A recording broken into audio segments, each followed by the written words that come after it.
hurt. On a more somber note, my ongoing involvement in 2 high-profile domestic violence cases where 2 mothers were killed by their husbands was a chilling reminder that these are just the tip of the iceberg. They resulted in a 5-year-old boy growing up with his grandmother in New Zealand and little Pumpkin being looked after by her grandmother in China. She and her grandmother was the main reason for me to stop by in China in 2008.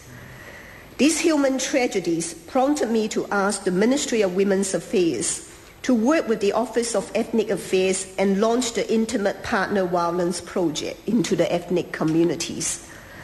My vision for ethnic New Zealanders is for them to be confident, equal, and proud. The Office of Ethnic Affairs links up ethnic business people with mainstream businesses and relevant government departments so they can be part of the solution for New Zealand's economic growth.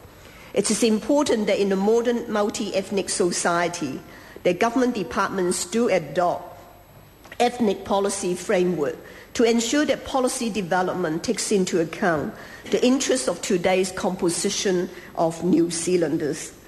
New Zealand can be proud that 2 years in a row it has been named the most peaceful country in the world because we celebrate diversity in faith and ethnicity beyond tolerance.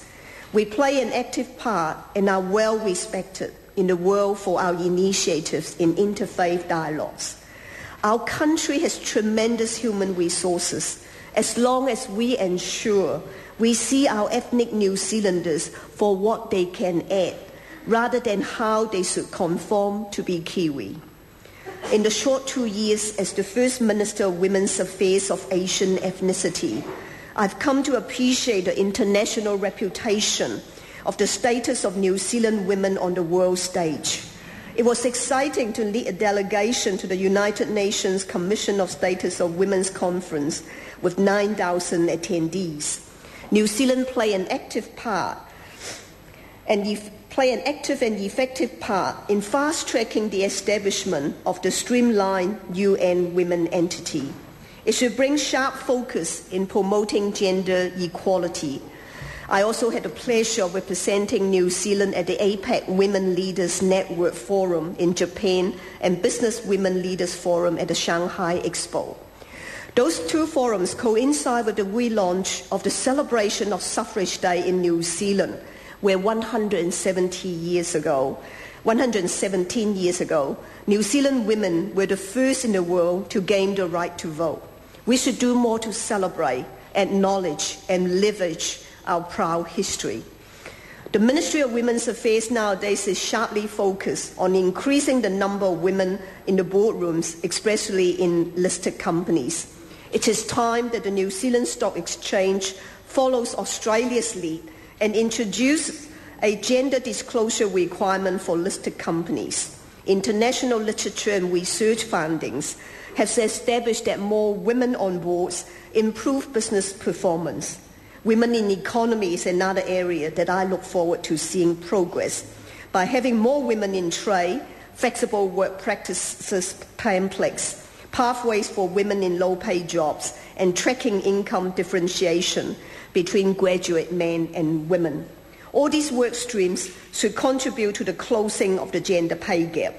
I am pleased to observe that this year, the gender pay gap between women and men dropped to 10.6%, the lowest level since the first annual income survey in 1998. I'm proud of the continued relentless government efforts in introducing legislation as well as actions to eliminate violence against women. It is important that ethnic women are included in the task force because it's unacceptable for any woman to be victim of domestic and sexual violence. Mr. Speaker, I want to acknowledge you for restoring the decorum of the debating chamber. I came in as the class of 1996, the first MMP Parliament, and I want to acknowledge the remaining 7. To the many supportive parliamentary colleagues, thank you for your goodwill and friendship. To the Clerk of the House, the Cabinet Office, the staff of Parliament, Ministerial Services, Bellamy's and managerial drivers, thank you all for your services. And a special thank you to both my electorate and parliamentary office staff. To Jimmy Anderson, a happy and well-earned retirement from VIP service. My privilege and opportunity to be the first New Zealand MP of Asian ethnicity was due to the foresight of the National Party leadership. Nowadays, it is accepted that ethnic New Zealanders can and will become parliamentarians. I'm indebted to our Asian advisory groups and members of the Botany electorate. Your support and commitment have enabled me to sustain the demand of public service. I'm pleased to be labelled the Kiwi daughter of the dragon by media in China in playing a role in the fostering of relationship between New Zealand and China as well as Asia. The journey has been remarkable, and it is time for me to exit the political life. Sammy, I am coming home.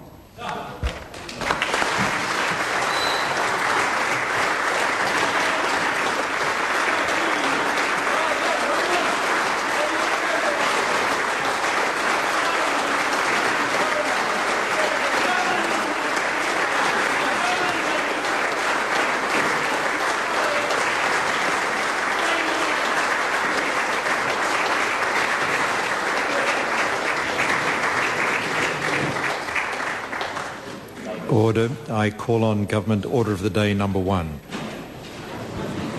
Appropriation 2009-10 financial